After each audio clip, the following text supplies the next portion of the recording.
our Swiss Meringue buttercream, we need 6 egg whites, large. Yeah, SMBC. And then we need 300 grams ng sugar na white. This is Victoria. Okay. And then ang butter natin na gagamitin for this recipe is isang bar ng Marquise and isang bar ng Anchor na unsalted. May presyo pa. Ay, hindi. Oo, may presyo pa. Ayan. Marquise and Anchor. Kapag Anchor kasi malambot yung butter. Kapag hinahaluan namin ng Marquise, mas stable siya sa init. Miski ilabas mo siya. And then, this video is recorded live during our class. And then, i-whisk lang natin siya hanggang mag-melt yung hanggang ma-dilute muna or mabasa yung sugar natin. And then, ngayon, after this one, ililipat natin siya sa boiling water hanggang ma-dilute yung sugar.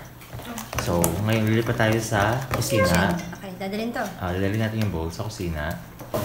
Dapat po hindi natatouch yung water sa ating bowl. Kasi maluluto yung sugar. Yung egg white. Magiging scrambled egg white na matamis. And yung simmer ng water, yung magkukuk dun sa ating egg. Saka din siya yung makakapag-dilute ng sugar natin. Saka para food safe siya, kailangan uminit yung sugar, yung egg white natin para patay yung salmonella.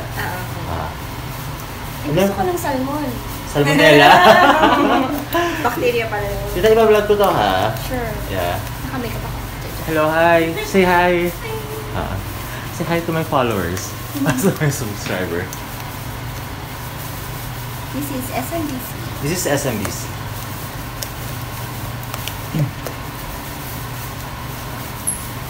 So, dire-diretso lang po yung halo para hindi maluto yung ating egg white. Nagkaroon din ako ng content after 10 years. After 10 years, ginanahan ngayon. Kasi sobrang busy lately eh. Matulog ang walang time, makapag-vlog pa kaya. Walang time matulog, ano kaya yun? So, from time to time, ililit natin yung yan. Tapos sa-check natin yung, baka pumapasok kayo, tapos sa-check natin siya, kailangan wala ng granule na sugar. Okay. Opo. Sa kailangan mainit na siya. So we will be back kapag natunaw na yung ating sugar sa ating egg white. So at yung fire natin pala. Low fire lang. Coming over simmering water. And mabalik tayo mamaya kapag tunaw na yung sugar. So we're back. So chop lang natin yung ating butter. About 1 tablespoon per cube.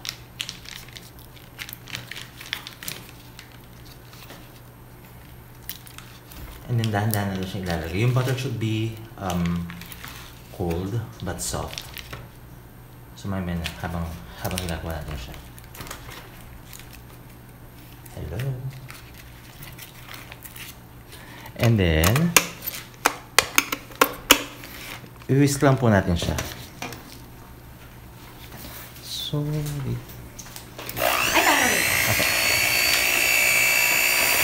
And then, beat lang natin siya hanggang maging stiff.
And then drop na natin yung butter. Marquise muna, one at a time.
O, di ba nahagok na?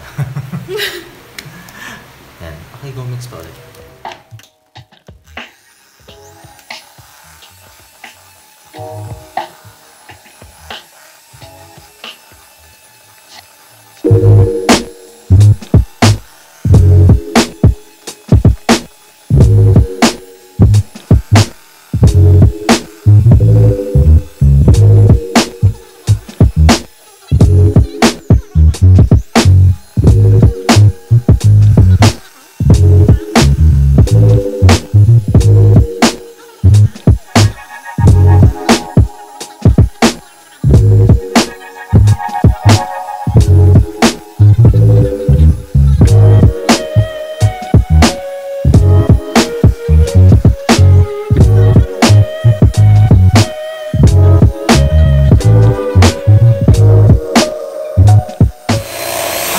Darling, okay yan.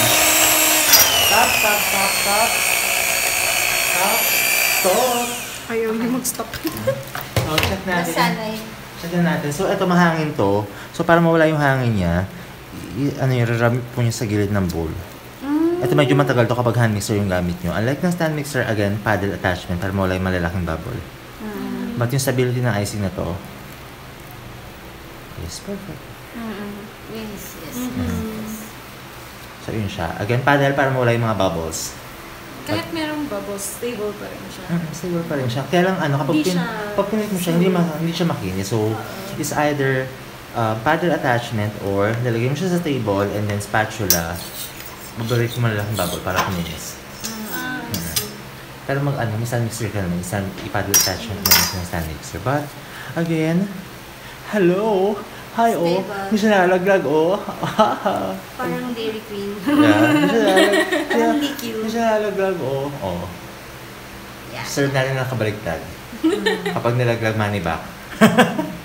At tapos Tapos, gaganyanin mo. Ito pa, flat na natin siya. Para kumin. Pero po, ano kung kukulayan nyo siya?